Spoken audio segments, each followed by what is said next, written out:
It all started with a message, a simple text from my husband, Danny, who was supposed to be at a work conference for 3 days, telling me not to wait up. The words were casual, and yet they felt like a slap in the face. Hey babe, conference is going amazing.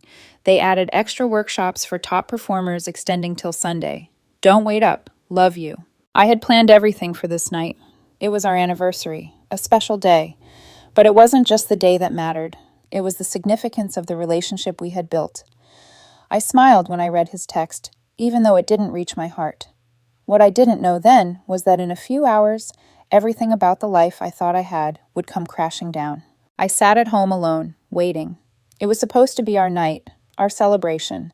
But the silence that filled the house felt suffocating. The quiet hum of the refrigerator and the tick of the clock only heightened the tension in my chest. His absence felt like a vacuum, one that I had begun to fill with doubt, but I wasn't ready to confront it yet. When the phone rang, it was Howard, his boss. I didn't expect to hear from him. I barely knew him. His voice sounded concerned, as if the words were rehearsed, but he asked me, "Is Danny feeling okay?" He called out sick for the conference today. It's mandatory, and missing it impacts his quarterly review. That was when everything began to unravel. I didn't scream. I didn't react immediately. I simply stood still, processing the words. "I'll make sure he knows about it," I said calmly. But my mind was racing. Danny's conference was a lie. The clarity that followed wasn't anger. It was cold, methodical understanding. It wasn't about a missed anniversary. It was about the deeper betrayal. I pulled up his location on Find My Phone. He had no idea I had set it up last year when he lost his phone. That's when I saw it. The Rosewood Hotel, 40 minutes away, not the conference hotel, which was miles away in another state. My hands trembled as I called Tony, my brother-in-law. He was a divorce attorney, and I needed answers. I didn't yell, didn't panic. I simply asked, if someone wanted to file for divorce here, what would they need? Evidence, texts, photos, credit card statements? Why? His silence spoke volumes. "This isn't hypothetical, is it?" he asked. "No, it's not." I stared at his text. "Conference is going amazing." The lie was so effortless. There was no guilt, no hesitation. And then, just like that, the truth was clear. Danny had been seeing Chloe, a woman who was now tangled in this web of deceit, while I was left in the dark. Danny and I met years ago in a small cafe just outside of town. I was there for an afternoon coffee, trying to escape the chaos of a busy week, when he approached me with a shy smile. He'd been sitting alone at the table across from mine, and after a few moments of awkward eye contact, he finally broke the silence. "Mind if I join you?" he asked, his voice a little unsure, like he didn't want to impose. But something about the way he asked felt genuine, like he really wanted to get to know me. I smiled, motioning to the empty seat, and that was the beginning of everything. At the time, I was deep into my career, focused and driven, but there was something about him, something magnetic. He wasn't like the others. Danny had this calm, grounded presence, a sense of humility that I hadn't realized I needed until I met him. We talked for hours that day. The cafe closing down wasn't even on my radar until the staff started clearing the tables around us. I could tell he was nervous, but it wasn't in an off-putting way. It was endearing. We exchanged numbers that day, and I remember feeling a rush of excitement. I hadn't felt that way in a long time. In the weeks that followed, we spent more time together. Our dates were simple, quiet dinners, long walks in the park, weekends spent exploring new places, but each one felt meaningful. Danny wasn't in a rush for anything, not for answers, not for commitment. He was content to let things unfold naturally, and I admired that about him. Soon enough, we became inseparable. Our relationship wasn't perfect. No relationship ever is, but it felt right. There was a harmony between us that I couldn't explain. He made me feel safe, like I was with someone who truly cared for me. We got married after 2 years of dating. The wedding was everything I had hoped for, intimate, full of laughter and love. After the ceremony, I remember looking around at our friends and family, thinking that this was the start of something beautiful. We were starting a life together, and I believed it would be just as we dreamed. But looking back now, I can't help but wonder when everything changed. When did the harmony we once had begin to slip? When did the connection I felt so sure of start to feel more like a shadow of what it once was? I remember the first time I noticed something off. It wasn't anything big, just a small shift in his behavior. Danny had started working late more often, and at first, I didn't think much of it. He had his career, and I had mine. We were both busy, but there were nights when he'd come home and I could tell something was on his mind. He wasn't quite as present, like a part of him was somewhere else. I should have asked him about it then, but I didn't. I didn't want to rock the boat, didn't want to seem paranoid. After all, he was my husband, and we had built this life together. I trusted him. But trust, I've learned, is a fragile thing.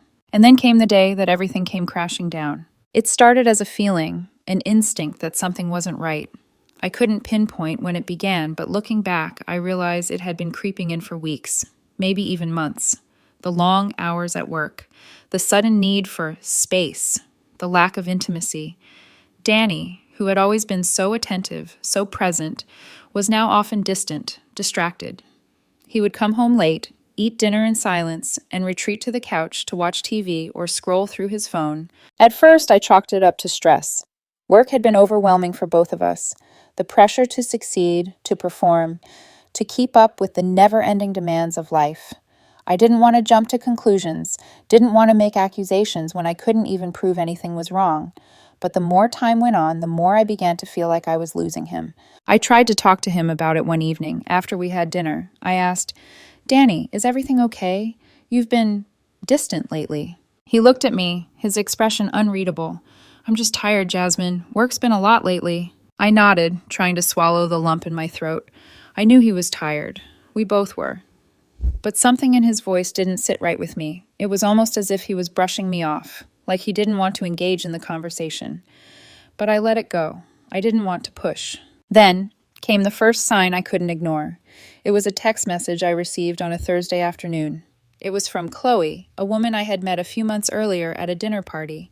She worked in Danny's office and had become a friendly acquaintance. The text, simple and brief, read, "Hey Jasmine, I think you should know that Danny's been acting strangely lately. He's been hanging around a lot more with Kevin, and I've noticed him sneaking around with his phone a lot more lately. Not trying to cause trouble, but thought you should know." I stared at the message, unsure of how to react. Chloe? Why would she send me this? Was she being helpful, or was this something else? Maybe it was just innocent. But the nagging feeling in my stomach wouldn't let it go. I tried to brush it off, but the message lingered in my mind, gnawing at me. That night, I lay awake in bed, staring at the ceiling. Danny's sudden behavior, the strange text, and the disconnection I was feeling. It all started to make sense in a way I wasn't ready to accept. I couldn't ignore it anymore. The doubt, the uncertainty, had planted itself firmly in my mind, and it wasn't going anywhere. The truth came crashing down in a single moment, one that I could never forget. It started with a phone call, a call I wasn't expecting, but one that would change everything. It was Howard, Danny's boss, calling me. My heart immediately skipped a beat, and I felt an uneasy pit form in my stomach. I had never expected to hear from him, not like this. "Hey, Jasmine." Howard's voice was casual, but with an undertone of concern. "I just wanted to check in. I noticed Danny didn't make it to the conference today. He called out sick, said he wasn't feeling well. Just wanted to make sure everything's okay." I blinked in disbelief. Danny had texted me earlier that day, telling me how amazing the conference was going. And now this? His boss was confirming he hadn't shown up at all. My chest tightened, and I had to fight to keep my voice steady. "Thanks for letting me know, Howard," I said, trying to sound normal, but inside my mind was racing. "I'll check in with him when he gets home." The moment I hung up, the reality began to sink in. Something wasn't right. The little cracks I had noticed in Danny's behavior were no longer just small quirks. They were signs, undeniable evidence that something had been hidden from me. This wasn't just about a missed conference. It was about the lies, the secrets, the things he'd been keeping from me. I pulled up his location on my phone. He'd forgotten that I had it set up after he lost his phone months ago. I watched as the dot on the screen showed him not at the conference hotel, but at the Rosewood Hotel, which was 40 minutes away. My heart hammered in my chest as I stared at the screen. My mind was screaming at me, trying to process the information. But it was clear. Danny had lied. He wasn't at the conference. He was somewhere else. I could feel the anger rising, but more than anything, I felt a strange, numb clarity. I wasn't shocked. I had already suspected something. The distance between us, the late nights, the way he'd stopped coming home for dinner. The signs were there, but I had been too afraid to face them. I had to know more, so I called Tony, my brother-in-law, who just happened to be a divorce lawyer. The question slipped out of my mouth before I could even think about it. If someone wanted to file for divorce in this state based on adultery, what would they need? Evidence, texts, photos, credit card statements. Tony was silent on the other end of the line. Then, after what seemed like an eternity, he spoke. This isn't hypothetical, is it? No, it's not, I whispered. I sat down, staring at the phone in my hand. The truth was now out there, and Danny? He had been seeing someone else. I spent the next couple of hours methodically going through our life together. 7 years of marriage, no kids. Danny had always wanted to focus on his career. I had to wonder if that's what he'd been focusing on at the Rosewood Hotel. The house had been mine before we married. My retirement accounts were separate. The only joint thing we shared was a checking account, which had about $3,000 in it. We had been living parallel lives, and I couldn't help but wonder if he had realized it long before I did. I started packing up his things, his clothes, his work items, his exercise equipment, and even photos of his family. His grandmother's china, which he insisted we display but never used, was packed neatly too. Everything was organized, labeled, and placed in the garage because I wasn't a monster. I was just done. Tony had drawn up his divorce papers. Simple, clean split, irreconcilable differences. He keeps what's his, I keep what's mine. No alimony from either party. I left the papers on the kitchen counter with a sticky note on top. Howard called again, asking if Danny was feeling better from his stomach bug. I grabbed my go bag, everyone should have one, and left for Tony's guest room. Around 11:00 p.m., Danny called. I didn't answer. He called again at 11:15, 11:30, and left a voicemail. Why aren't you answering? Is everything okay? Jasmine, please pick up. I'm worried something happened to you. I didn't respond. I didn't want to answer, but I had to let him know. So I sent a short text. I'm driving home right now. The conference was supposed to last until Sunday, and yet Danny was already on his way home at 2:00 a.m. to an empty house. He called Tony's house phone. Rita, Tony's wife, answered and told him I was asleep and wouldn't be waking up. Danny then called Tony's phone 6 more times. Rita later told me that Danny went from confused to angry to hysterical in a matter of seconds. "This is illegal," Danny yelled. "She can't just abandon me. I'll call the police." Rita just calmly replied, "Well, the divorce papers on your counter suggest otherwise. Have a good night." The next morning, I woke up to 83 text messages. No exaggeration. 83 of them. Denial, anger, bargaining, depression, acceptance. Then a new message. "I want half of everything. That house is marital property." I replied, "Your signature on the prenup suggests otherwise." I had nearly forgotten about the prenup. It was something Danny had insisted on back when we got married. He was making more than me at the time, and I was finishing my master's. I wanted to protect him, and I thought it would give him peace of mind. Now that prenup was coming in handy. The next few days felt like they were dragging on forever. Danny didn't stop trying to contact me. The messages flooded in, each one more desperate than the last. His tone shifted between anger, pleading, and bargaining, but none of it reached me. I was numb, but at the same time, everything felt louder, more chaotic, as if the world around me had been distorted. He called and texted constantly, but I didn't pick up. I couldn't. What was there to say? I had already seen everything clearly, and the lies were no longer something I was willing to tolerate. But Danny didn't stop. I was sitting in my living room, trying to focus on something, anything, when I got another call. This time, it was from my mom. "Jasmine, honey, Danny is here. He says you misunderstood everything, that you're throwing away your marriage over a misunderstanding. He's really upset, and he wants to talk to you. Should I let him in?" My breath caught. Danny had gone to my parents to try and tell them I misunderstood? The audacity of it. I felt a rush of anger and disbelief. "No, Mom, you don't need to let him in. He's lying. I don't need him to explain anything to you." There was silence on the other end for a moment, and then my mom sighed. "I'll tell him to leave. Just make sure you're okay, sweetheart. You don't need to explain anything to him." I hung up and stared at my phone, feeling this strange combination of rage and disbelief. He was going to anyone who would listen, trying to manipulate the situation further. But I wasn't falling for it anymore. Later that day, Danny showed up at my office unannounced. I was sitting at my desk, going through some work, when the security guard called to let me know Danny was in the lobby, demanding to speak to me. Urgently, I thought, feeling a cold detachment. This was the man who had lied to me, betrayed me, and yet now he was the one who was demanding my attention? I instructed the security guard to deny him access. "Tell him I'm busy," I said flatly. "He needs to leave." I could see Danny standing in the lobby through the window, pacing back and forth, looking frustrated. I felt a fleeting moment of guilt, but it was quickly replaced by a surge of strength. I was done being manipulated. A few moments later, my phone buzzed with another text from him. "If you don't meet with me today, everyone will know what kind of man you really are, how you've controlled and manipulated me for years." I couldn't help but laugh bitterly as I read it. This was his final attempt to turn things around, but his words had no effect on me anymore. He had been the one manipulating me this entire time. I forwarded the message to Tony, my lawyer. He responded quickly, "Let her. Discovery will be fun." And that's when I realized I had Danny exactly where I wanted him. He didn't know it yet, but the tables had turned and the truth would soon come out. The next few days after Danny's attempts to reach me felt like a blur. His texts and calls kept coming, but I didn't respond. There was no point anymore. He had done the unthinkable. There was no going back. Still, despite all the clear evidence of his betrayal, the reality of the situation was still sinking in, and I couldn't shake the feeling of being in a nightmare that I couldn't wake up from. One morning, after another sleepless night, I received a message from Danny that chilled me to the bone. "I'm not going to let you throw everything away. I can't just walk away from this, Jasmine." It was then that I realized this wasn't just about him apologizing. It wasn't just about him trying to fix things. Danny wasn't apologizing for his betrayal. He was trying to manipulate me into forgiving him.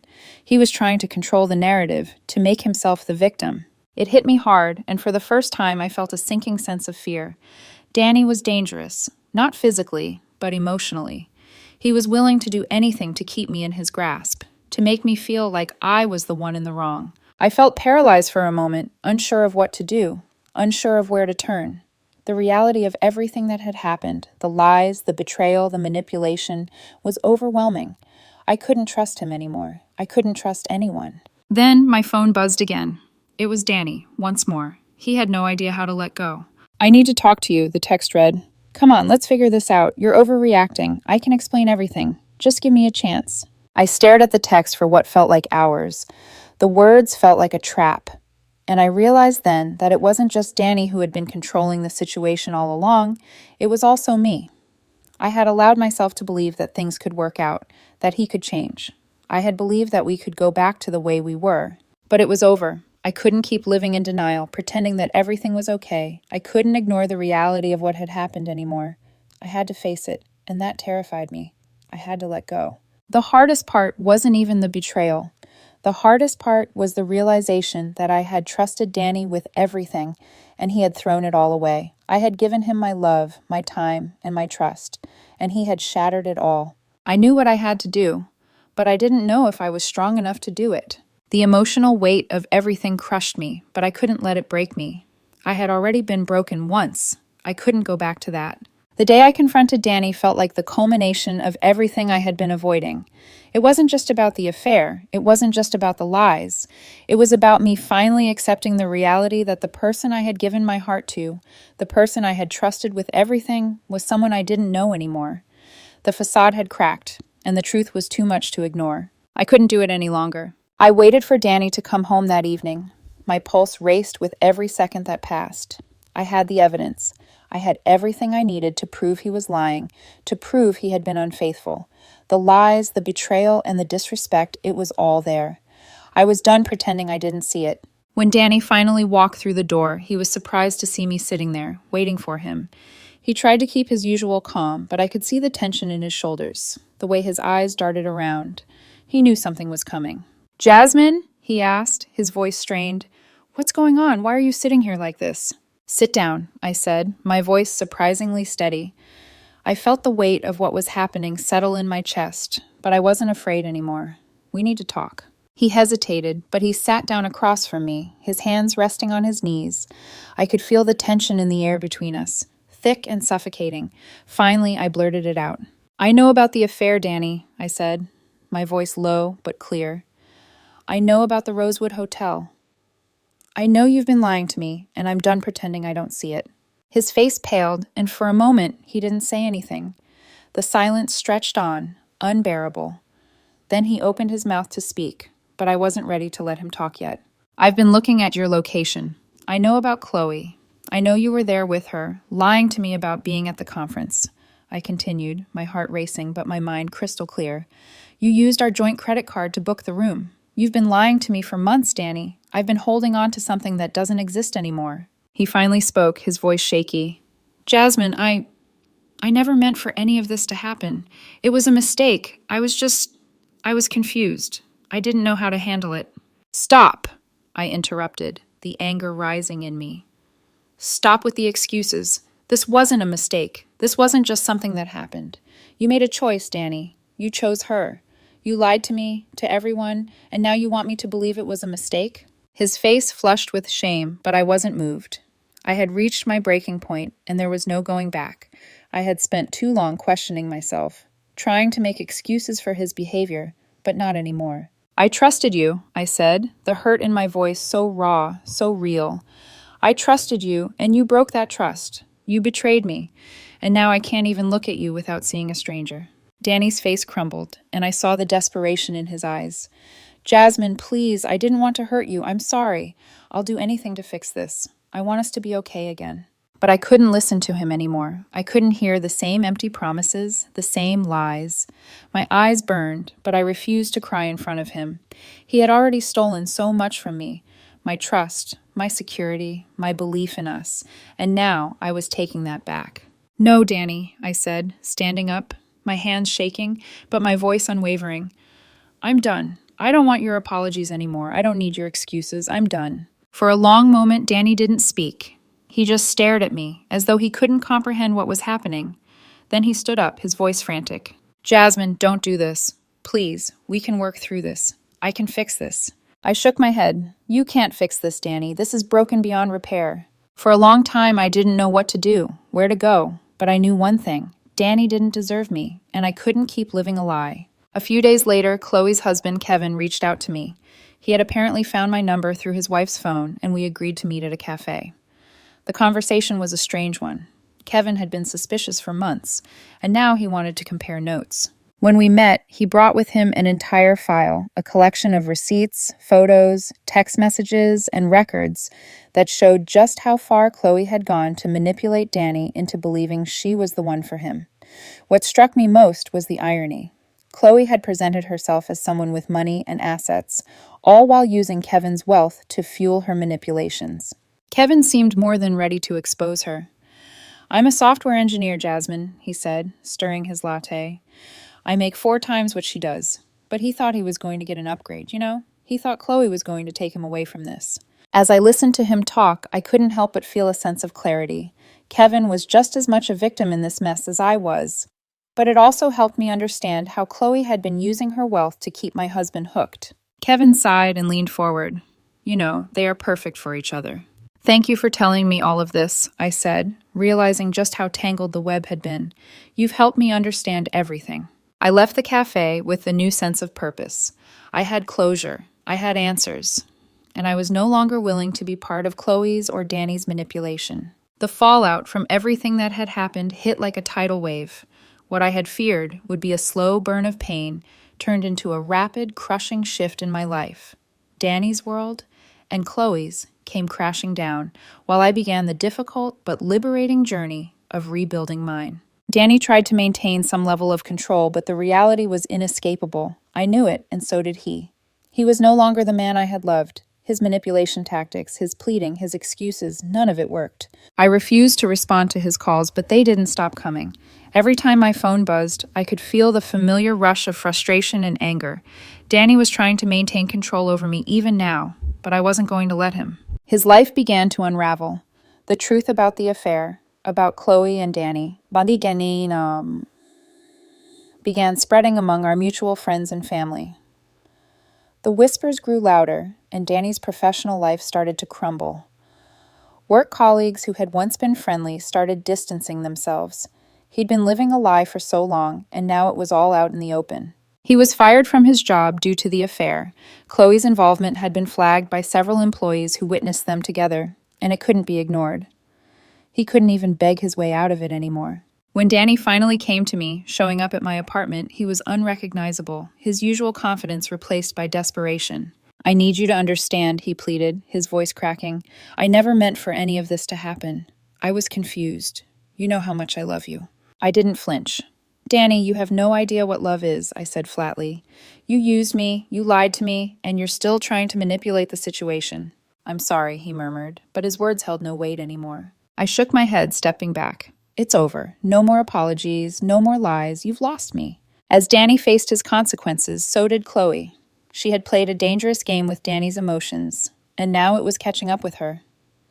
When I learned more about her, how she had lied about her wealth, how she had used Kevin's resources to fool Danny, I couldn't help but feel a twisted sense of justice.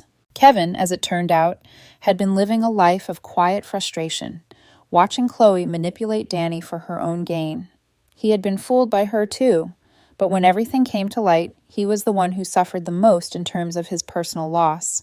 His wealth had been used to fuel Chloe's lies, and once the truth was revealed, he had no choice but to distance himself from her. Chloe tried to salvage what was left of her image. She continued her online narrative, using Danny and me as scapegoats, claiming we were the ones who were causing all the drama. But the world wasn't as easily fooled as she thought. Her social media presence started to backfire. The few people who still supported her began to question everything, and her empowerment posts quickly turned into a source of mockery. In the end, she lost much of her support, and Kevin moved on, leaving her to her own devices. As Danny and Chloe dealt with the aftermath of their actions, I found myself standing at the edge of a new beginning. It wasn't easy, but I had already started to rebuild. Tony, my lawyer, had been a rock for me during this time. He helped me through the legal process, making sure Danny wouldn't be able to use any of my assets against me. The divorce papers were filed, and I was officially free. I made sure to protect my future, freezing joint accounts, securing my finances, and closing the door on anything that was tied to Danny. I took back my life, piece by piece. I began focusing on myself. I started taking the time to heal, to rediscover who I was without Danny. I spent time with friends, surrounded myself with people who supported me, and slowly began to enjoy life again. In the months that followed, I threw myself into my work. I made strides in my career, and for the first time in years, I felt truly free. The weight of Danny's betrayal slowly lifted from my shoulders. Danny, on the other hand, couldn't seem to accept the reality. He was relentless in his attempts to get back into my life. He would show up at my apartment trying to plead with me through the door, leaving me voicemails that I refused to listen to. He sent me one final message. "I've learned from my mistakes, Jasmine. Please give me another chance." I didn't respond. I didn't need to. I was done with him, and nothing he said would change that. The divorce was finalized. The judge ruled in my favor. Danny was left with nothing. He had to pay legal fees, and the prenup ensured that he couldn't claim any of my assets. I walked away with my dignity intact and a clear path forward. Danny, defeated and desperate, eventually reached out one last time. "For what it's worth, I did love you once," he texted. I responded with a single word, "Cool." Then I blocked his number, for good.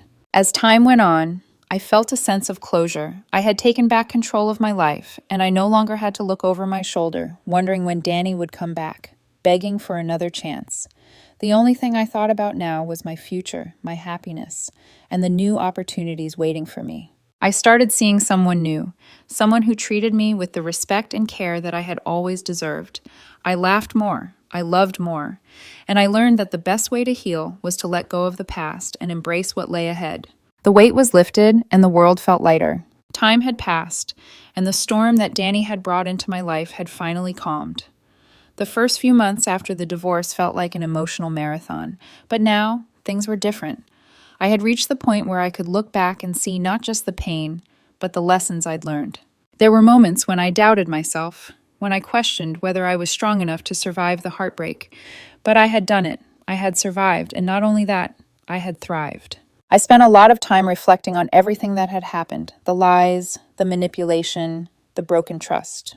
The hardest part wasn't just the betrayal. It was the realization that I had let Danny control so much of my life. But the most important lesson of all was that I didn't have to let someone else's actions define me. I wasn't a victim of the situation. I was a survivor. I took time for myself.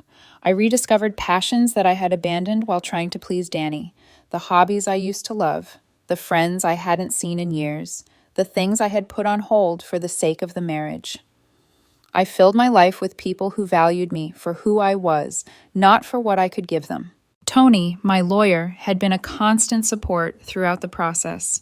He wasn't just a lawyer, he was a friend, someone who had watched me through my darkest moments and helped me navigate the legal and emotional mess that Danny had left behind. I kept my distance from Danny and Chloe.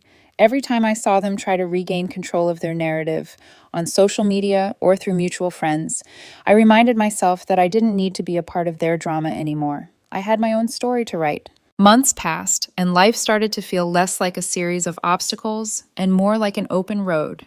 I took the opportunity to travel. I spent time in places I had always wanted to visit, and for the first time in a long time, I felt free. I made new connections, both professionally and personally. I met someone who appreciated me for who I was, someone who respected my boundaries and didn't try to manipulate me.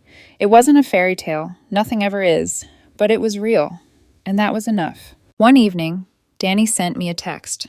I hadn't heard from him in months. The message was simple. I'm sorry for everything. I know I messed up. I just hope you can find happiness. I stared at the text for a long time. Part of me wanted to respond, to tell him how much he had hurt me, how I would never trust him again. But I didn't. I didn't need to relive the past. I had already moved on. I didn't owe him anything. Instead, I sent a simple reply. I've moved on, Danny. You should too. I blocked his number for good this time. There was no need for him to reach out to me again. The most powerful lesson I had learned from this entire experience was that I was enough. I didn't need anyone to complete me. I didn't need Danny to define my worth. I was strong, capable, and worthy of love. Real love. Not the kind that's laced with lies and manipulation. I realized that I could walk away from something toxic, and instead of feeling empty, I felt whole again. My journey hadn't been easy, but it had taught me how to love myself, how to stand up for myself, and how to never settle for less than I deserved. As time went on, I stopped looking back. The pain faded, replaced with peace and understanding. I had taken control of my life, and I was in the driver's seat now. There would be more challenges ahead, but I knew I had the strength to face them. Danny and Chloe? They were nothing but a chapter in my story, and it was a chapter I had closed. I looked forward to the future with hope, ready for whatever life had in store. No longer held back by fear or regret, I was finally free.